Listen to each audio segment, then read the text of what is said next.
அடியாள் வேண்டுகோள் ஒன்று. தாங்கள் சிரத்தை விடுத்து என் விண்ணப்பத்திற்கு செவிசாய்க்க வேண்டும். சாட்சாயணி, அனைத்து உணர்ந்தவள், ஆத்திரப்படும்படி ஏதும் கேட்க மாட்டா என்பது எமக்கு தெரியும். பிள்ளைகள் வளர்ந்து ஆளாகிவிட்டால் பெற்றோர்களுக்கு கட்டுப்பட்டவர்கள் தான். ஆண் பிள்ளையாக இருந்தால் அந்திய காலம் வரை பெற்றோருக்கு கட்டுப்பட்டவன். பெண்ணாக பிறந்து விட்டால் பருவம் அடைந்த பிறகு மற்றொருவனுக்கு மாலையிட்டு விட்டால் கணவனுக்கு தான் கட்டுப்பட்டவள். மற்றொருவருக்கு மாலையிட்ட பெண் பெற்றவர்களை அந்த பெண் மறந்துவிட வேண்டியதுதான். சுற்றி வளைத்து நீ எங்கு வருகிறாய் என்று எமக்கு புரிகிறது. சுருக்கமாக சொல். சுவாமி, கோபப்பட்டு விடாதீர்கள். மறுமுறையும் மன்றாடி கேட்டுக் கொள்கிறேன். என்ன கேட்கப் போகிறாய்? என் தந்தை தர்ஷன் நடத்தும் யாகத்திற்கு சென்று வர வேண்டும் என்று மனதில் தோன்றுகிறது. உத்தரவு கொடுப்பீர்களா? பிறந்த வீட்டிற்கும் புகுந்த இடத்திற்கும் விரோதம் ஏற்பட்ட பிறகு பெண்ணாக பிறந்தவள் இருப்பதை விட இறப்பதே மேல். தந்தையின் பாகம் என்னையும் மீறும் அளவுக்கு வந்து விட்டது. தவறுதான், என்னை மன்னியுங்கள். சென்று வர உத்தரவிடுங்கள். விதி உன்னிடமும் விளையாடுகிறது. சரி,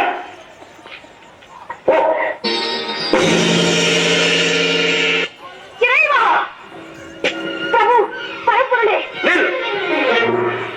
எங்கு வந்தாய்? எதற்காக வந்தாய்? எந்த முகத்தோடு என்னை பார்க்க வந்தாய்? என்னை மன்னித்து விடுங்கள். பெண் புத்தி பின் புத்தி என்ற சொல்லுக்கு இலக்கணம் கண்டுவிட்டேன். பாசத்திற்காக சென்று பலனை அனுபவித்து விட்டேன். போதும், நான் பட்டது அனைத்தும் மறந்து அடியாரை ஏற்றுக்கொள்ளும். என்னோடு சேர்ந்து வாழும் பாக்கியம் இனி உனக்கு கிடையாது. சோதித்தது போதும்.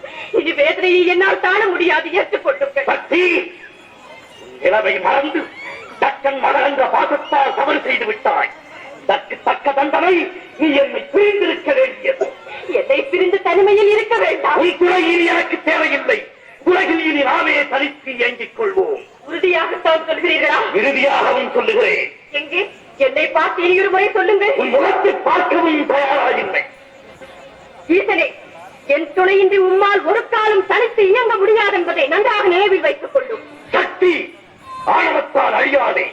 சர்வம் சிவமயம். சப்த ரிஷிகள், பூதகணங்கள் மற்றும் உங்கள் சகாக்கள் அனைவரையும் அழைத்து கேளுங்கள். சக்தி இல்லையே சிவம் இல்லை என்று தக்க பதில் கூறுவார்கள். தகாத வார்த்தைகள் பேசாதே. சிவம் தான் உலகில் சிறந்தது. இல்லை, சக்தி தான் உலகில் உயர்ந்தவள். சிவம் இல்லையே சக்தி இல்லை. சக்தி இல்லையே சிவம் இல்லை. சிவம் தான் பெரிது, சக்தி தான் பெரிது. ஆணுக்கு பெண் அடிமை. அந்த ஆணையம் பெற்றுத் தருவது பெண்மை. நீ இன்றி நான் உண்டு, நான் இன்றி நீர் இல்லை. மாயா, வாமனே, அறிந்தும் அறியாதவர் போல் எதற்காக இந்த நாடகம் ஆடுகிறேன்? சக்தி இல்லையே சிவம் இல்லை, சிவம் இல்லையே சக்தி இல்லை. இருவரும் சேர்ந்திருப்பதுதானே உலகம். சினம் தணிந்து சிவசக்தி சமேதராய் காட்சியல்.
Krishna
ஈஸ்வரியா மங்காள ஈஸ்வரியா மேல்மலையனூர் எல்லையிலே ஓடி வருகிறாள்.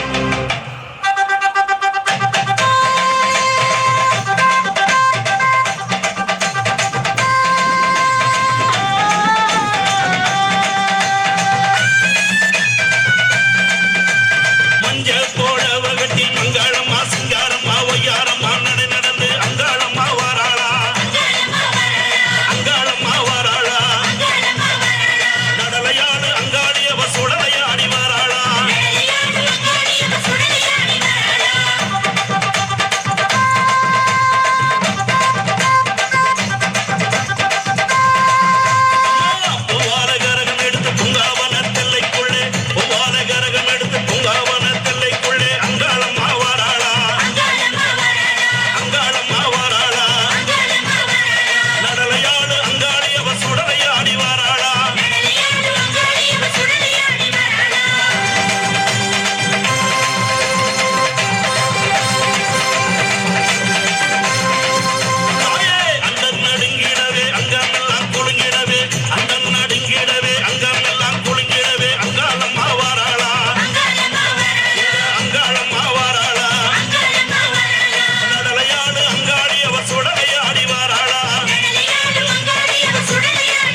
கழனிகளின் நாயகனே நீ வாழ்க, நடனமிடும் காவிரி காவலனே நீ வாழ்க. தஞ்சமென வருவோர்க்கு தஞ்சம் வழங்குகின்ற தஞ்சை பெருவுடைய தலைவனே நீ வாழ்க. பெஞ்சமரில் வெற்றி கண்டு அஞ்சலிக்கும் மக்களுக்கோர் பின்னுயர் பெரிய கோயில் தந்த வீரராஜராஜ சோழனே நீ வாழ்க. தஞ்சை பெரிய கோயில் பல்லாண்டு வாழ்கவே. தஞ்சை பெரிய கோயில் பல்லாண்டு வாழ்கவே. தஞ்சை பெரிய கோயில் பல்லாண்டு வாழ்கவே. தாரணியில் தமிழ் போல நிலை நின்று வாழ்கவே. தாரணியில் தமிழ் போல நிலை நின்று வாழ்கவே. தஞ்சை பெரிய கோயில் பல்லாண்டு வாழ்கவே.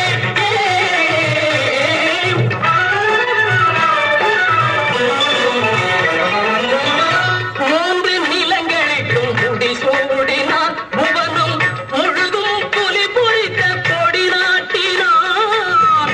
மூன்று நிலங்களுக்கும் முடி சூடினான் புவனும் முழுதும் புலி பொறித்த கொடி நாட்டினான்.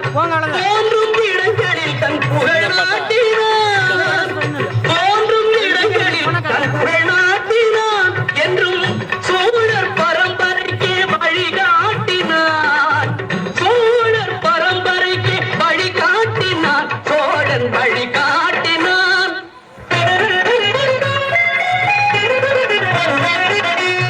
ஆக கலைகள் பல நிலைநாட்டினான். தமிழாயும் அறிஞருக்கு சபை கூட்டினான். தன்னை தமிழாயும் அறிஞருக்கு சபை கூட்டினான். தூயவர் தமிழோடு துணை கூட்டினான். தொட்டதையெல்லாம் பொன்னாக்கினான். தொட்டதையெல்லாம் பொன்னாக்கினான். சோழர் பொன்னாக்கினான்.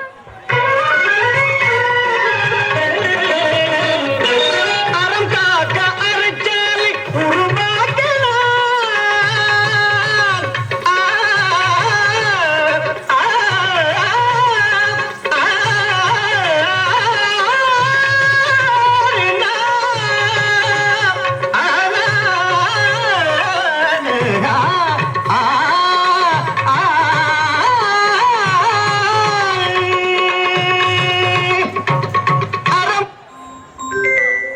அறம்